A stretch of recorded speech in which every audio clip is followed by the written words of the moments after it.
A child prodigy flat out refused to move. No matter how much they called him, he stood still, as if he knew something was about to happen. Nobody knew why. Until suddenly, a strange sound started coming from under the sand. Within seconds, all the kids froze. The parents went still, and what came next left everyone in complete shock. Get ready. This was just the beginning. Hit subscribe now and find out how this unbelievable scene ends. Life in the small residential neighborhood of Maple Creek, Vermont, followed a predictable rhythm that brought comfort to its inhabitants. The Central Park playground had become the heart of the community, where mothers gathered on benches exchanging stories while their children played under the warm afternoon sun. It was a scene of everyday normalcy that everyone had grown accustomed to, predictable, safe, and reassuring. But there was something different about that Wednesday afternoon in late September. The air felt heavier, the heat more intense, and the children's laughter didn't echo with its usual lightness. Among the children playing was 3-year-old Ethan Williams, noticeably different from his peers. While others ran and shouted, climbing on every available surface, Ethan remained quiet and methodical, examining everything around him with unusual intensity. Sarah Williams watched her son from a nearby bench, trying to hide her concern from the other mothers. Ethan had always been different, more observer than participant. Doctors had suggested he might be on the autism spectrum, but Sarah preferred to think of him as uniquely perceptive. She'd grown accustomed to his silences, to the way his large, blue eyes seemed to absorb the world differently than other children his age. "He's just so quiet," remarked Jessica Parker, a neighbor whose daughter attended the same daycare as Ethan. "Lily can't stop talking for even a minute. Sometimes I wish I could get her to be a little more like Ethan." Sarah smiled politely, having heard variations of this comment countless times. "He speaks when he has something important to say," she replied, watching as Ethan methodically built a small mound in the sandbox, his movements precise and intentional. As the sun began to descend toward the horizon and shadows stretched across the playground, most parents started gathering their children for the evening routine: dinner, bath time, bedtime stories. But Ethan remained motionless, sitting near the sandbox, staring intensely at a particular spot as if something invisible were holding his attention. "Ethan, honey, it's time to go home," Sarah called, gathering their belongings. When he didn't respond, she approached him, bending down to his level. "What are you looking at, sweetie?" Ethan didn't answer, his gaze unwavering from the patch of sand before him. Sarah gently touched his shoulder, trying again. "Ethan, we need to go now." By this time, Linda Reynolds, the playground monitor, had noticed the situation and approached them. "Is everything okay? The park closes at sunset," she reminded them with a kind but firm voice. "I'm sorry, we're just leaving," Sarah assured her, reaching for Ethan's hand. But to her surprise, her normally compliant son pulled away, shaking his head vigorously. "No," he said clearly, one of the few words he used regularly. "Something there." Linda sighed, checking her watch. "I'm sorry, Mrs. Williams, but I really need to close up." The last few families lingered by the gate, watching the unusual standoff. Ethan Williams had never caused trouble before. In fact, most barely noticed his presence most days. Now, his stubborn refusal to leave had created an unexpected disruption to their evening routine. Sarah knelt beside her son again, trying to understand. "What is it, Ethan? What do you see?" Before he could respond, a sound cut through the tense silence. Faint, raspy, almost imperceptible, but unmistakably a whimper. Everyone froze. "Did you hear that?" Jessica Parker asked, stepping closer. The sound came again, slightly louder this time, clearly emanating from beneath the sand. Without hesitation, Ethan began to dig with his small hands, moving sand aside with determined precision. "Ethan, wait!" Sarah started, but stopped when She saw something shifting under the sand where her son was digging. A collective gasp rose from the gathering crowd as a pair of terrified eyes appeared amidst the loose earth. Slowly, as Ethan continued to dig, the form of a puppy emerged, trembling, dirty, injured, and almost completely buried. The small dog's white and brown fur was matted with dirt, and it looked severely dehydrated and weak. "Oh my God," Linda whispered, rushing forward to help. "Someone call Dr. Mitchell," she shouted, referring to the local veterinarian whose clinic was just 2 blocks from the park. As the adult sprang into action, Ethan remained beside the puppy, his expression calm, but determined. He gently stroked the animal's head, seemingly unaffected by the commotion around him.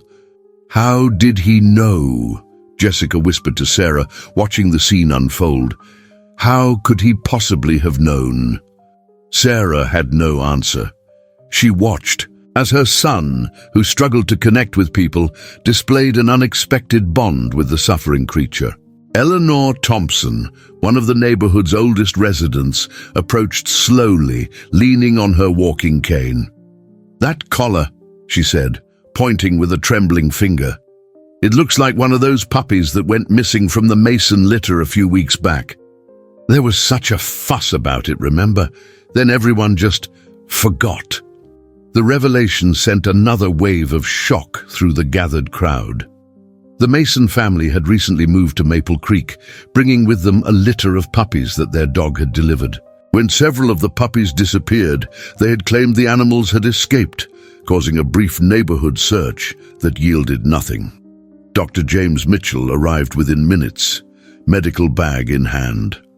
After a quick examination, his expression grew grim. "This was deliberate," he said quietly to Linda, but loud enough for those nearby to hear. "These injuries didn't happen by accident, and this puppy didn't bury itself."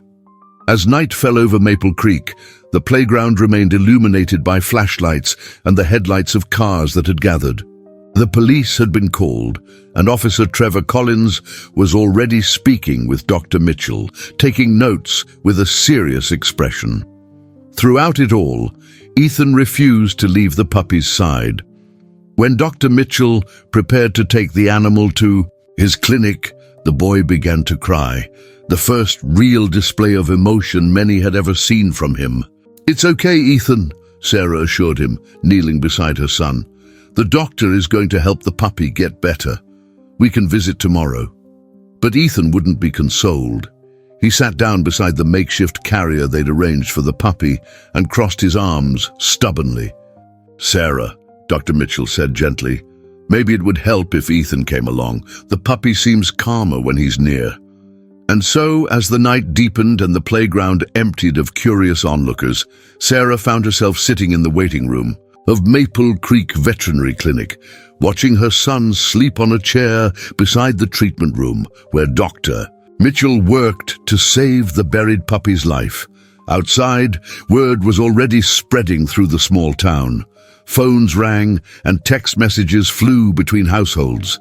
By morning, everyone in Maple Creek would know about the boy who somehow sensed a buried puppy beneath the playground sand, a boy who rarely spoke but somehow heard a cry that no one else could hear. What no one yet realized was that this discovery would unravel carefully constructed lies and shake the foundation of their peaceful community, revealing darkness that had been hiding in plain sight all along.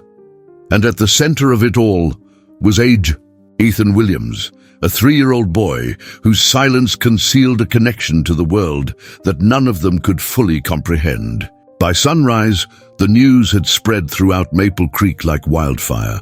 "Boy finds puppy buried alive in playground," read the headline on the local news website, accompanied by a blurry cell phone photo of Ethan, covered in sand, sitting protectively near the rescued animal. The image, though grainy, captured something extraordinary. A moment of connection between a child who rarely connected with anyone and a creature fighting for its life. Sarah Williams awoke to dozens of notifications on her phone. Friends, Acquaintances and even strangers were reaching out, wanting to know more about her son's miraculous discovery. She silenced her phone and glanced at Ethan, who had finally fallen asleep on the small couch in Dr. Mitchell's clinic waiting room around dawn.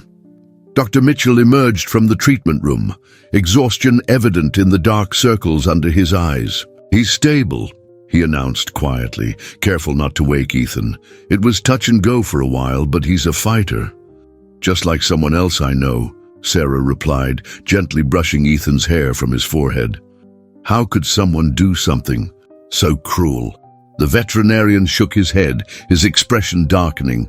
"I've already spoken with Officer Collins. This wasn't a spontaneous act of cruelty. The puppy has older injuries that had begun to heal. Whoever did this had been mistreating him for some time before attempting to, before the playground." "Do they have any idea who might have done it?" Dr. Mitchell hesitated, glancing around to ensure they were alone. "The microchip confirms it's one of the Mason puppies. Robert Mason reported them missing 3 weeks ago, claimed they must have dug under the fence. But this little guy didn't bury himself, and those injuries didn't come from living wild for a few weeks." Sarah felt a chill run down her spine. The Masons had moved to Maple Creek only 2 months ago. Robert Mason had quickly integrated himself into the community, joining the neighborhood watch and volunteering at community events. His wife, Victoria, was quieter, rarely seen outside their pristine colonial house at the end of Elmwood Drive. "You don't think?" Sarah couldn't finish the sentence, the implication too horrible to voice. "I think the police need to ask some hard questions," Dr. Mitchell replied grimly. "The evidence doesn't lie." As they spoke, Ethan stirred, his eyes immediately searching the room. When he didn't see what he was looking for, his face crumpled in distress. "Puppy?" he asked, the question laced with concern. Dr. Mitchell knelt beside him. "The puppy is sleeping right now, Ethan. He's going to be okay, thanks to you. Would you like to see him when he wakes up?" Ethan nodded solemnly, relief visible in his small features. Sarah marveled at the transformation in her son. In the space of one evening, he had displayed more emotion and spoken more words than she had heard from him in weeks. The clinic door opened, and Officer Collins entered, removing his cap as he approached them. "Mrs. Williams, Dr. Mitchell, sorry to bother you so early, but we've made some progress I thought you should know about." He nodded toward a chair. "May I?" Sarah gestured for him to sit, pulling Ethan closer to her protectively. "We reviewed the security footage from the old camera on the utility pole near the playground," Collins explained. "It's not great quality, but we can clearly see someone entering the park around 2 a.m. 2 nights ago, carrying something in their arms. They spent about 20 minutes in the sandbox area before leaving empty-handed." "Can you identify who it was?" Sarah asked. Collins shook his head. "They were wearing a hooded jacket, face obscured, but we're analyzing height, gait, and build. It was definitely an adult male." Dr. Mitchell exchanged a glance with Sarah. "And the Masons, have you spoken with them yet?" "We attempted to this morning. Victoria Mason was home, claimed her husband was out of town on business since yesterday. She seemed genuinely shocked about the puppy, asked to see it." Collins paused. "We're verifying Robert Mason's whereabouts, and we've obtained a warrant to examine their property based on the connection to the microchip." The conversation was interrupted by a soft whimpering from the treatment room. Ethan immediately perked up, sliding off the couch and walking determinedly toward the sound. Dr. Mitchell hurried after him, opening the door to reveal a small recovery kennel where the puppy lay on a soft blanket connected to an IV line. Though still weak, the animal's tail began to wag at the sight of Ethan. "Well, I'll be damned," Dr. Mitchell whispered. "I don't think I've ever seen a rescue animal respond so positively so quickly." Ethan approached the kennel carefully, his movements slow and deliberate. The puppy watched him with complete trust, attempting to stand despite its weakness, "Careful, buddy," Dr. Mitchell cautioned, but Ethan seemed to intuitively understand what the animal needed. He sat beside the kennel, speaking softly. "Safe. Now," he whispered, his words simple but laden with meaning. Safe. Outside the clinic, Maple Creek was buzzing with activity. A crowd had gathered, bringing donations for the veterinary costs and supplies for the rescued puppy. News vans from the regional stations had arrived, reporters eager to cover the heartwarming story of the boy who had saved a buried puppy through some inexplicable connection. But beneath the feel-good narrative lay darker questions that troubled the community. Who would do such a thing? Could it really be someone they knew, someone who lived among them, smiled at them at community events, waved from across the street? By mid-morning, the clinic had become the unofficial headquarters for the community's response. Jessica Parker had organized a volunteer schedule for the renovation of the playground, with plans to install proper security cameras and better lighting. Eleanor Thompson had started a fund for animal welfare education in Maple Creek.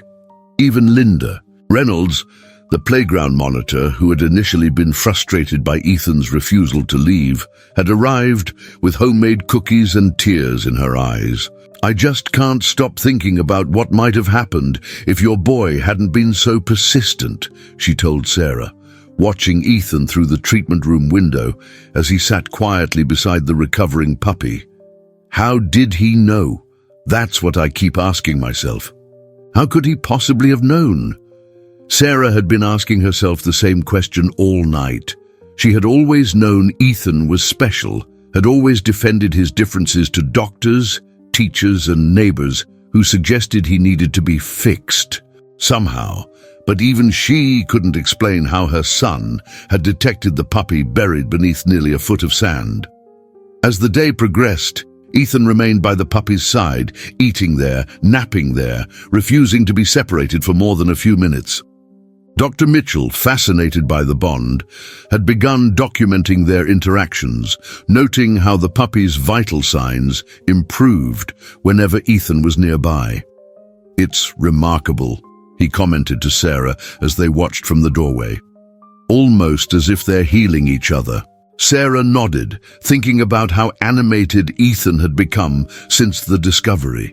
It was as if a door had been unlocked, allowing glimpses of the vibrant personality that had always been hidden behind his silence. "What happens now?" she asked quietly. "With the puppy, I mean, when he recovers." Dr. Mitchell gave her a knowing look. "I think we both know the answer to that question. Some connections can't be broken, shouldn't be broken." As afternoon melted into evening, the activity around the clinic gradually subsided. The reporters packed up their equipment, promising to return for follow-up stories. The well-wishers departed, leaving behind mountains of supplies and donations, but the questions lingered, heavy in the air of the normally peaceful town. And across town, on a quiet tree-lined street, Victoria Mason packed a suitcase with trembling hands, listening for the sound of a car in the driveway. The sound of her husband returning home to a community that was slowly unraveling the truth behind his carefully constructed facade. 3 days after the discovery at the playground, Maple Creek had transformed. What began as a shocking incident had evolved into a movement that united the small Vermont community in unexpected ways. The playground, once just a gathering place for afternoon play, was now the center of an ambitious renovation project. Volunteers worked tirelessly, installing new equipment, security cameras, and better lighting. Others had organized a community-wide animal welfare initiative, with plans for educational programs in local schools. At the heart of it all was Ethan Williams. Though he remained unaware of his newfound celebrity, his world had narrowed to the recovering puppy, whom he had named Lucky. Dr. Mitchell had officially discharged the animal, but suggested they continue daily visits to the clinic for follow-up care, an arrangement that delighted Ethan and gave the veterinarian an opportunity to further study their remarkable bond. His recovery rate is unprecedented, Dr. Mitchell told Sarah as they watched Ethan gently stroking Lucky's fur in the clinic's small garden. I've been practicing for 20 years, and I've never seen anything like it. It's almost as if... As if what? Sarah prompted when he trailed off. Dr. Mitchell shook his head. It sounds unscientific, but it's almost as if they're communicating on some level we can't perceive. Lucky responds to Ethan's emotions, and vice versa. Sarah had noticed it too, the way her son seemed to intuitively understand what the puppy needed before any signs were visible to others. Just yesterday, Ethan had become agitated while they were at home, insisting they return to the clinic immediately. Upon arrival, they discovered Lucky had developed a slight fever that even Dr. Mitchell hadn't detected during their morning visit. "Have you heard anything more from the police?" Dr. Mitchell asked, lowering his voice despite the privacy of the garden. Sarah glanced at Ethan to ensure he wasn't listening. "They executed the search warrant at the Mason house yesterday. Officer Collins called this morning, but wouldn't give details over the phone. He's coming by later to update us." "And Robert Mason?" "Still claiming he was out of town when it happened. His company confirmed he was at a conference in Boston, but there's a 12-hour window unaccounted for. Plenty of time to drive back to Maple Creek, do what he did, and return to Boston before anyone noticed." Dr. Mitchell's expression darkened. "And the other puppies from the litter?" Sarah shook her head. "No sign of them. Victoria Mason is cooperating with the investigation, but she claims she thought they all ran away. Says her husband handled the situation and told her not to worry about it." Their conversation was interrupted by the arrival of Jessica Parker, who had become a constant presence in their lives since the incident. She carried a large bag of puppy supplies and a handmade card from her daughter Lily.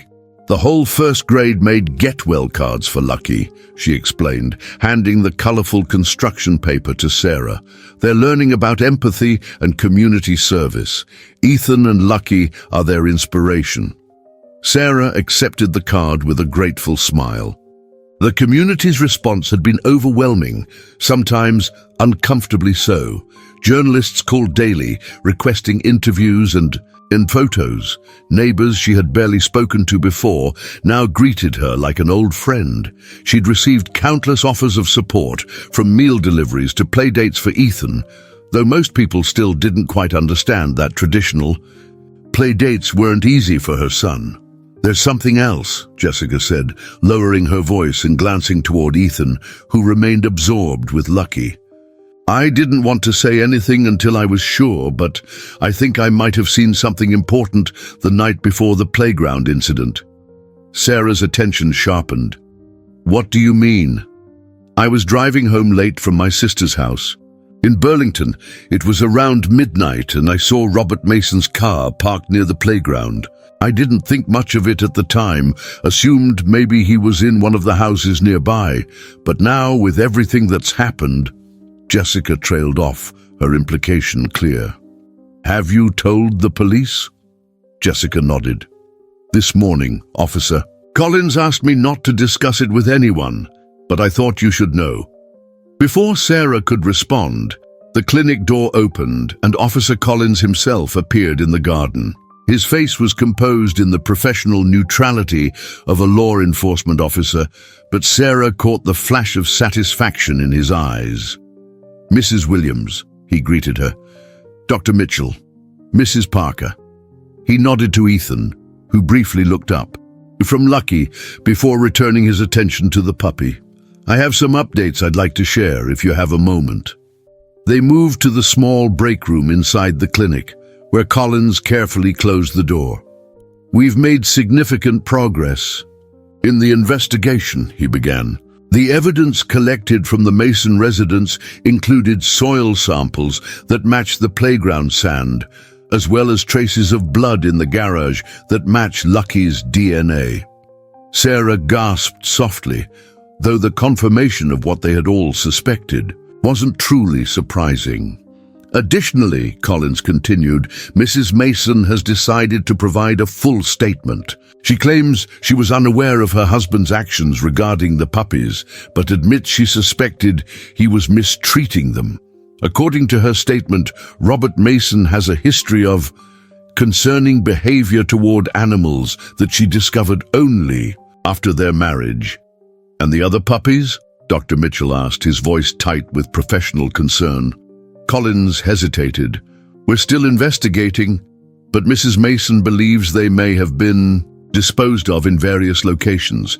We're focusing our search on several areas based on her information. The implications hung heavy in the room. Jessica dabbed at her eyes with a tissue, while Dr. Mitchell's expression hardened into controlled fury. Robert Mason is currently in custody, Collins added. He was arrested this morning when he returned from Boston. The district attorney is preparing charges of animal cruelty, with additional charges possible as the investigation continues. He'll never be welcome in this community again, Jessica stated firmly. Not after what he did. Collins nodded, his professional demeanor softening slightly. The community response has been remarkable. I've been on the force for 15 years, and I've never seen Maple Creek unite like this. The conversation was interrupted by the sound of the clinic door opening, followed by Linda Reynolds' voice calling out, Dr. Mitchell, you might want to see this. They hurried back to the garden to find a small crowd gathered at the clinic's gate. In the center stood Victoria Mason, pale and visibly nervous, clutching a small box in her trembling hands. Sorry to intrude, she said, her voice barely audible. I wanted to bring this for the boy who saved Lucky. Dr. Mitchell approached her cautiously. Mrs. Mason, perhaps now isn't the best time. Please, she interrupted, her eyes pleading. I need to do this. I need to start making things right, even if I can never fully repair the damage Robert has done. Sarah stepped forward, placing herself protectively between Victoria and Ethan, who was watching the scene with curious eyes, one arm still draped over Lucky's back. What is it? Sarah asked, gesturing to the box. Victoria opened it carefully, revealing a small, handcrafted wooden figure of a boy and a dog standing side by side. My father was a woodcarver, she explained. He taught me when I was young. I used to create things all the time before I stopped believing I could create anything beautiful. The craftsmanship was exquisite, capturing Ethan's thoughtful expression and Lucky's trusting posture with remarkable detail. It was clearly the work of someone with genuine talent and sensitivity. There's something else, Victoria added, reaching into her pocket. She withdrew a folded piece of paper. It's the location where the others might be, places Robert would go when he was angry. I've already given this information to Officer Collins, but I thought maybe Ethan might be able to help, the way he helped Lucky. The suggestion sent murmurs through the gathering crowd. Sarah felt a surge of protectiveness. My son is not a tool for your redemption, she said firmly. He's a 3-year-old boy who's been through enough. Victoria flinched as if struck. Of course. You're right. I'm sorry. I just thought, because he has this gift. It's not a gift. To be exploited, Sarah replied, softening her tone slightly at the genuine remorse in Victoria's eyes. It's who he is. As the adults navigated this tense exchange, Ethan had risen to his feet. Lucky followed, limping slightly but stronger than he had been days before. Together, they approached Victoria, stopping a few feet away. Ethan studied her with the same intense focus he applied to everything that captured his interest. Then, to everyone's surprise, he pointed to the wooden figurine and said clearly, "Beautiful!" Victoria's composure cracked. Tears spilled down her cheeks as she knelt to Ethan's level, placing the box on the ground between them. "Thank you," she whispered. "I'm so sorry for what happened." Ethan didn't respond verbally, but he reached for Lucky, drawing the puppy closer to his side in a protective gesture that spoke volumes. As Victoria rose and backed away, disappearing into the crowd that had gathered, Sarah realized that Maple Creek would never be the same. The discovery in the playground had revealed not only the darkness that could hide behind a neighbor's smile, but also the extraordinary capacity for healing and connection that existed in her silent, watchful son. Autumn deepened in Maple Creek, painting the Vermont landscape in vibrant shades of red and gold. 6 weeks had passed since that fateful day at the playground, and the community had settled into a new normal that somehow felt stronger, more connected than before. The story of Ethan and Lucky had become part of local lore, whispered between neighbors and shared with visitors as an example of the extraordinary things that could happen in their seemingly ordinary town. The renovated playground had reopened with a celebration that brought together the entire town. Gone was the simple sandbox where Lucky had been found. In its place stood modern equipment, safety features, and a completely redesigned play area. Children laughed and played while their parents chatted nearby, all under the watchful eye of improved security cameras and lighting that Jessica Parker had personally campaigned for.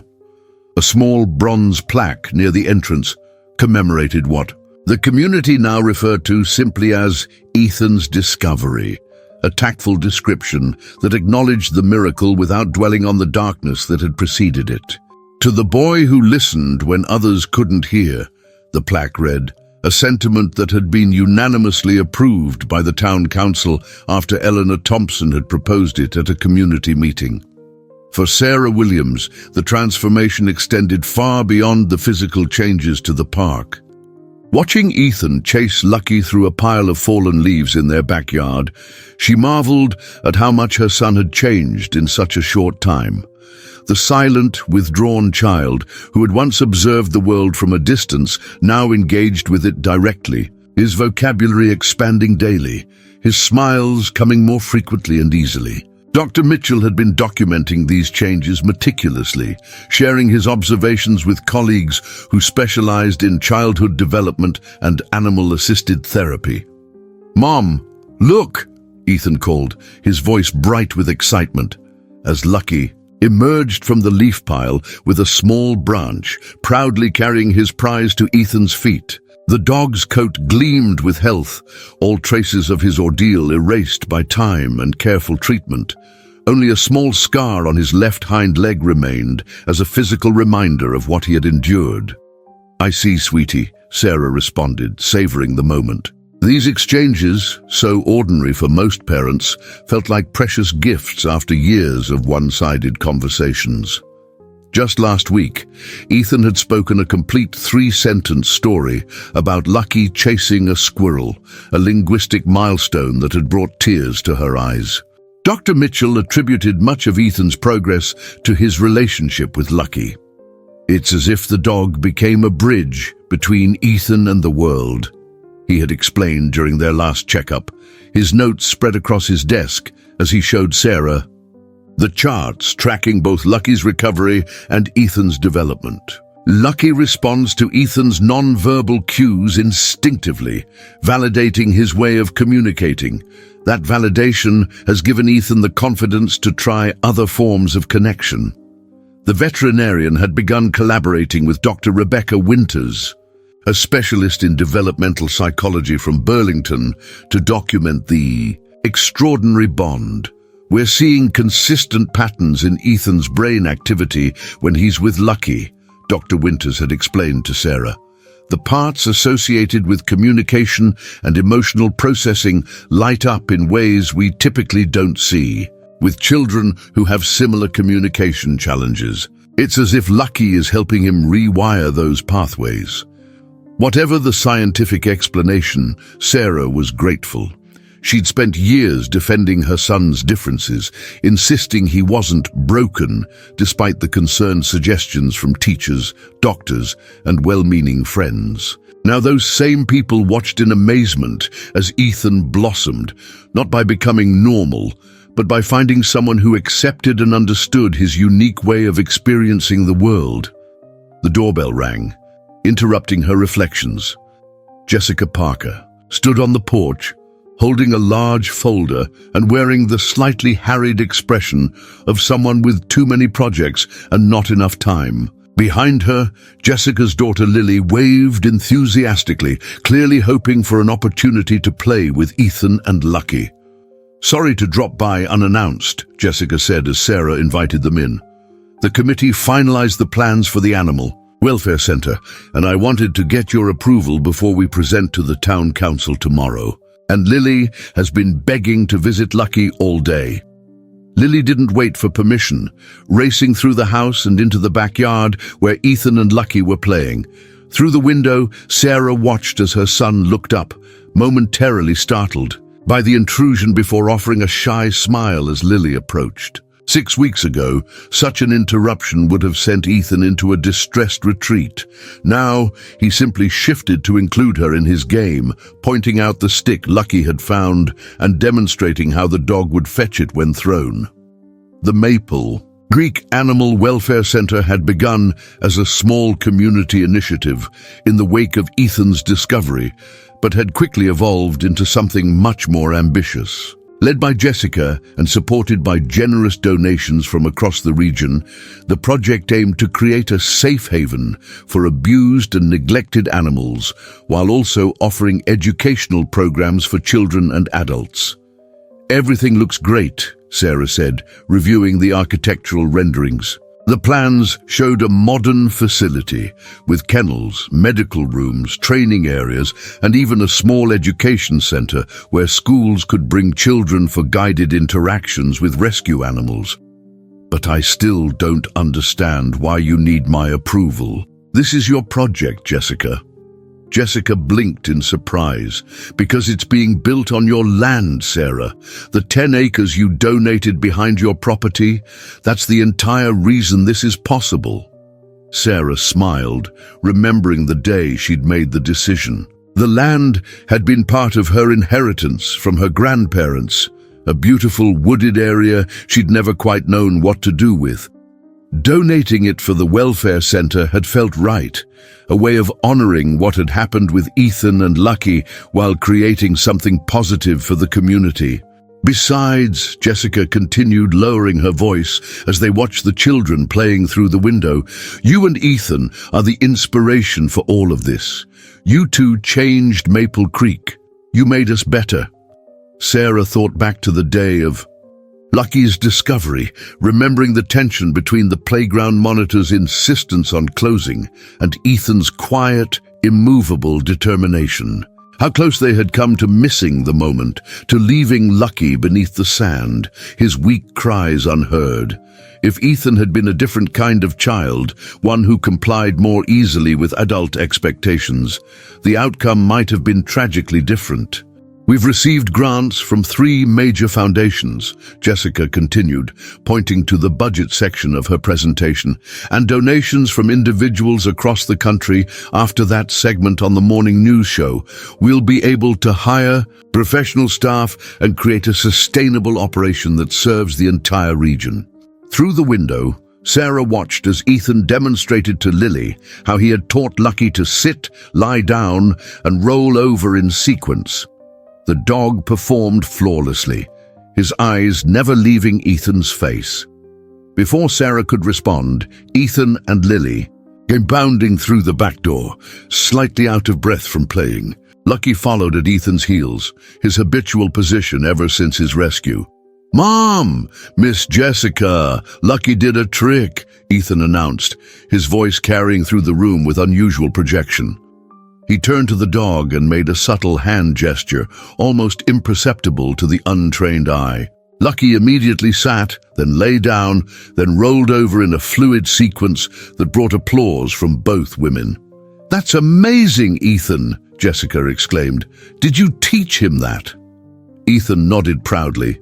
"We practice every day. He understands me." The simple statement held deeper meaning than the boy likely intended. Lucky did understand Ethan, his moods, his needs, his unique way of interacting with the world.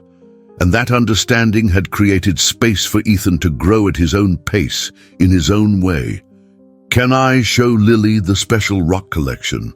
Ethan asked Sarah, referring to the assortment of stones and pebbles he'd been gathering from their yard and the nearby creek. "Of course," Sarah replied, marveling at the request. Sharing had never come easily to Ethan, who had previously guarded his possessions with fierce territorialism. Now he led Lily up the stairs to his room, Lucky following closely behind. "The center's first therapy program will be ready by spring," Jessica told Sarah once the children were out of earshot. "We've already had inquiries from several families with children on the autism spectrum who want to participate. Dr. Winters has agreed to oversee the program, and she specifically wants to study children who, like Ethan, show heightened sensory awareness." Sarah nodded, considering the implications. "He'll love being involved. He already talks about helping other animals, like Lucky. It's become his mission, in a way." "And the other puppies?" Jessica asked hesitantly. "Any word from Officer Collins?" Sarah's expression sobered. "Two were found based on Victoria Mason's information. They didn't survive, but at least they were given a proper burial." She paused, choosing her words carefully. "The rest remain unknown, but Collins believes they were taken farther away. The investigation continues." Robert Mason remained in custody, having been denied bail due to the severity of the charges and the community's overwhelming testimony about the potential danger he posed. His initial bravado had crumbled under the weight of evidence, including Jessica's testimony about seeing his car near the playground that night. Victoria had filed for divorce and moved to Burlington, where she was reportedly receiving therapy and working with animal welfare organizations, seeking redemption through service, as she had told Sarah during their last difficult conversation. "She calls weekly to check on Lucky," Sarah shared. "I think helping with the center might be good for her healing process too. What happened wasn't her fault." Jessica nodded thoughtfully. "The dedication ceremony is set for next month," she said, changing the subject to lighter matters. "The mayor wants Ethan to cut the ribbon if you think he'd be comfortable with that. There will be cameras, of course, and probably more attention than usual." Sarah considered this, thinking about how far Ethan had come in such a short time. Just 2 months ago, the idea of her son standing before a crowd would have been unthinkable. But Lucky had changed everything. With the dog by his side, Ethan had found a confidence that transformed how he moved through the world. A few months ago, I would have said absolutely not. But now, I think he might actually enjoy it, especially if Lucky can be there too. They're a package deal now. As Jessica departed with the approved plans, Sarah called the children down for a snack. Ethan and Lily appeared at the top of the stairs, giggling over some shared joke, with Lucky padding faithfully behind them. Watching them descend, Sarah was struck by how ordinary the scene was. 2 children, a dog, an afternoon playdate, and how extraordinary it felt given Ethan's history. Later, as the afternoon sun filtered through the colorful leaves, Sarah joined Ethan in the backyard after Lily and Jessica had left. Golden light created dappled patterns on the grass where her son and his dog played with uninhibited joy. Ethan had developed a game where he would hide small treats around the yard for Lucky to find, delighting in the dog's enthusiasm as he sniffed them out one by one. "Mom," Ethan said suddenly, looking up at her with those thoughtful eyes that had always seemed to see more than others could. Lucky was sad under the sand. "You heard him when no one else could," Sarah agreed softly, kneeling to his level. It was the first time Ethan had directly referenced the day of the discovery since it happened, and she felt a flutter of both concern and curiosity about where the conversation might lead. "I felt him," Ethan said simply, "like he was calling to me." Sarah nodded, understanding that her son's heightened sensitivity, often considered a disadvantage in his everyday life, had become a life-saving gift for Lucky. The intuitive connection Ethan had with animals, his ability to perceive subtle sounds and signals that others missed, wasn't a deficit but a remarkable strength. Some people can hear things that others can't, she explained. You have special ears, Ethan, and a special heart. That's why you could hear Lucky when no one else could. Ethan considered this, stroking Lucky's ears with the gentle touch he reserved only for the dog. Are there other animals calling? He asked, his voice tinged with concern. The question caught Sarah off guard. She thought about how to answer in a way that would honor his perspective without overwhelming him with the realities of animal suffering. There might be, she acknowledged. That's why we're building the special place with Miss Jessica, so we can help more animals like Lucky. Ethan nodded solemnly. I want to help them all. The following weekend, the Williams family hosted a small gathering in their backyard. Dr. Mitchell was there, along with Officer Collins and his wife Linda Reynolds from the playground, Eleanor Thompson, and of course, Jessica Parker and Lily. They celebrated not only Lucky's full recovery, but also the community bonds that had strengthened in the aftermath of his rescue. Linda Reynolds, who had initially been frustrated by Ethan's refusal to leave the playground, that fateful evening now watched him with particular fondness. If he had been any other child, she remarked to Sarah, I probably would have convinced him to leave. We would have locked up the playground and gone home, and Lucky would have... She trailed off, unable to complete the thought. But he wasn't. Any other child? Sarah replied, and you did listen to him eventually. That's what matters. As evening approached and guests prepared to leave, Dr. Mitchell pulled Sarah aside. I've been documenting Lucky's recovery and Ethan's progress, he told her. With your permission, I'd like to present the case study at a conference on animal-assisted therapy for children with special needs. Their story could help so many others. Sarah watched Ethan across the yard, sitting quietly with Lucky beside him, both of them watching the sunset with matching expressions of contentment. I think Ethan would like knowing he's helping other kids and animals, she replied. Just don't make him out to be extraordinary. He's just a boy who listened when others didn't. That's exactly what makes him extraordinary, Dr. Mitchell said with a smile. 1 month later, Ethan stood beside the mayor of Maple Creek at the ribbon-cutting ceremony for the new Animal Welfare Center.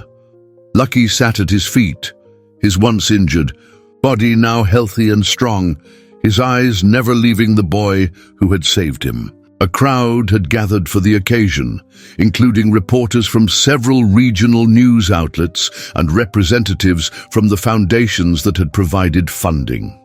When the time came for Ethan to cut the ribbon, a hush fell over the assembled crowd. The mayor handed him the oversized ceremonial scissors, but rather than immediately cutting the ribbon, Ethan knelt down and whispered something in Lucky's ear. The moment was captured by a dozen cameras, though no one heard what was said between boy and dog. With careful concentration, Ethan cut the ribbon, triggering applause and cheers from the crowd. As cameras flashed and people moved forward to tour the new facility, Sarah noticed that Ethan seemed unperturbed by the attention. With Lucky by his side, he navigated the crowd with newfound confidence, occasionally even answering questions from admiring adults about his special friend. The center quickly became a model for communities across Vermont and beyond.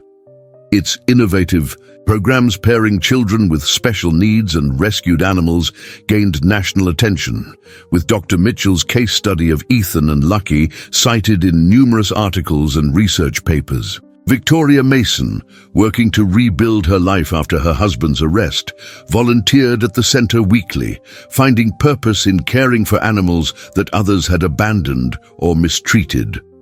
It's not about forgiveness, she had told Sarah when requesting to volunteer. It's about making something better out of something terrible. I couldn't save those puppies from Robert, but maybe I can help save others. The playground where it all began remained a special place in the community. Children still played there, daily, But now there was an added dimension to their games. Stories of the quiet boy who heard what no one else could hear, who persisted when adults wanted to leave, who discovered a truth that had been literally buried. Parents used the story to teach their children about kindness to animals and the importance of listening to each other, even when communication came in unexpected forms. 1 year after Lucky's rescue, Sarah sat on a bench at the renovated playground, watching Ethan and Lucky play with other children and dogs in the late afternoon sun.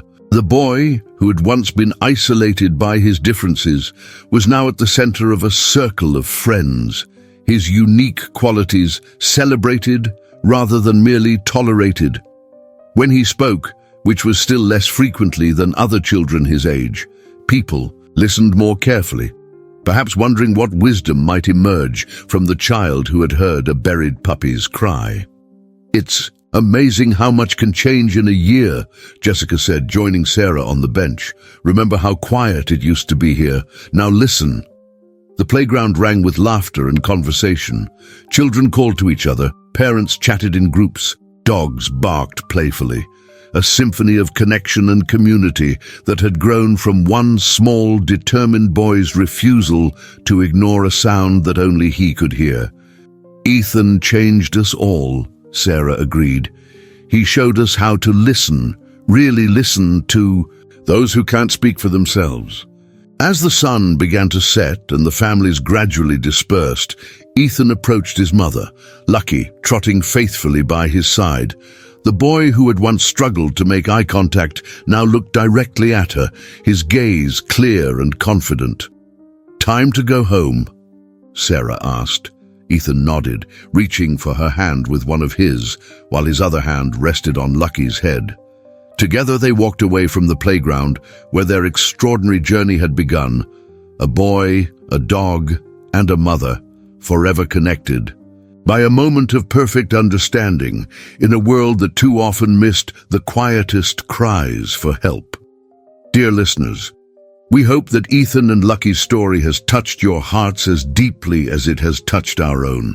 Their journey reminds us that sometimes the most extraordinary connections come from truly listening to those who communicate differently, and that heroes can come in the smallest packages. To continue this emotional journey through stories that celebrate the unique bonds between humans and animals, we've prepared a special playlist with equally captivating narratives. Find it by clicking on the link to your left. If you enjoyed this tale of connection, courage, and community, don't forget to subscribe to our channel and give this video a thumbs up. Every day we bring unique stories that explore the complexity of life, the power of empathy, and the remarkable ways animals and humans heal each other.